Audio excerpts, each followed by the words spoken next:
Military news. The Pentagon planned to turn grenade launchers into non-lethal air cannons.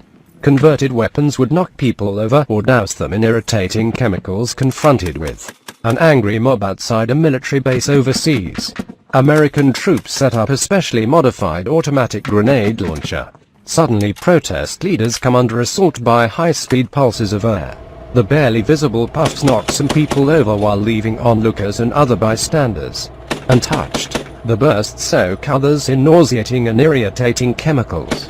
With the most agitated members subdued, the group scatters. This is how the U.S. Army Research Laboratory, back in 1998, described the effects of its planned vortex ring generator. Quote, "The Army had begun developing this novel crowd control weapon a year earlier in 1997, initially in collaboration with the Marine Corps.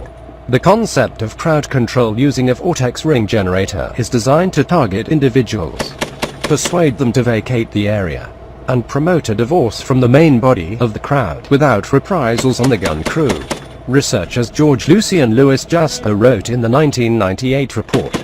But despite years of work, the weapon, and indeed its whole underlying concept, failed to live up to expectations. By the 1990s, the science behind vortex rings was hardly new. Scientists had studied the effect both mathematically and physically since the 19th century. Anyone who has seen a person blow a circle of smoke has seen a vortex ring. The concept is so mundane that companies make simple vortex ring guns as children's toys. Between 1953 and 1956, both the Army and the Navy studied the rings as a means of spreading tear gas particles or, in much greater intensity, destroying military targets. Both services revived the concept again nearly 2 decades later. None of these projects produced a viable weapon. But with the Cold War's end, the Pentagon imagined its future meant peacekeeping and humanitarian missions. Vortex ring weapons enjoyed their second resurgence, strictly non-lethal this time. Between 1990 and 1998, American troops found themselves dealing with hostile crowds in countries such as Bosnia and Herzegovina, Haiti and Somalia. Largely equipped to handle traditional enemies, U.S. forces often lacked good options for dealing with angry civilians. In the past, the entire crowd would be attacked with tear gas, clubs, dogs or horses, and the result was often a larger crowd recongregating somewhere else. Lucy and Jasper wrote in the 1998 report to the Army. The modern approach uses standoff techniques such as rubber bullets applied to individual leaders, but this is not always non-lethal and tends to incite the rioters. Quote, "On top of that, U.S. troops often had to contend with armed criminal gangs and militants while trying to keep the peace or helping out after a natural disaster. The Pentagon wanted a weapon that would be useful in both a riot and an actual firefight.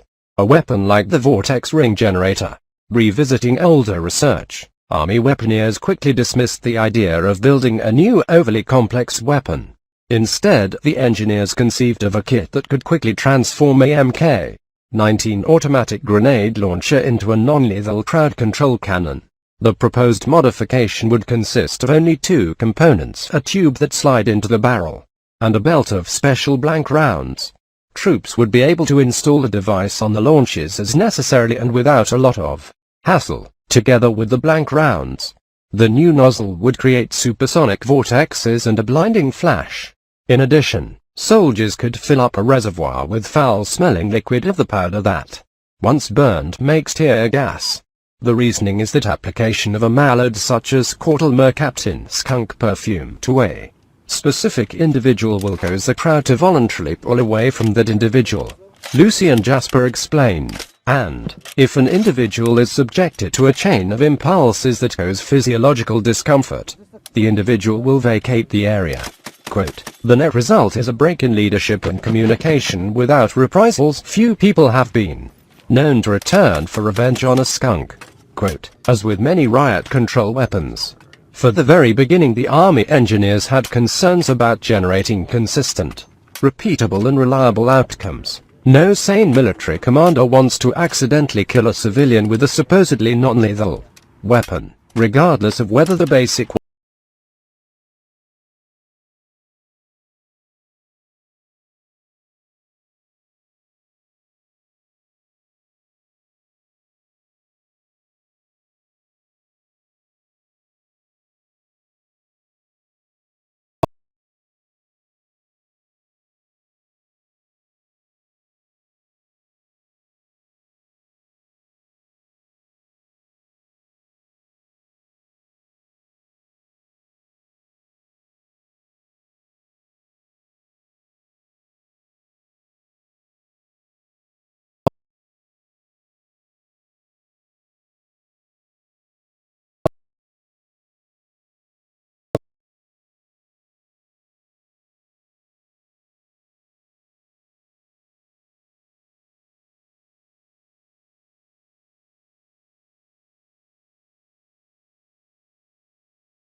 concept, engineers expected this futuristic weapon to do many of the same things as the proposed vortex ring gun. In practice, it suffered from many of the same flaws. In 2010, the Pentagon sent an active denial system to Afghanistan, where it sat for at least a month without troops ever using it, while engineers continue to tinker with the weapon. So far it hasn't proved to be any more useful than the vortex ring gun, which remains largely a novelty. Write by Joseph Trevithick and publish warisboring.com.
Out of Afghanistan. One of the most mighty armies on the earth was winning in Afghanistan until the CIA began supplying Stinger missiles to the Mujahideen.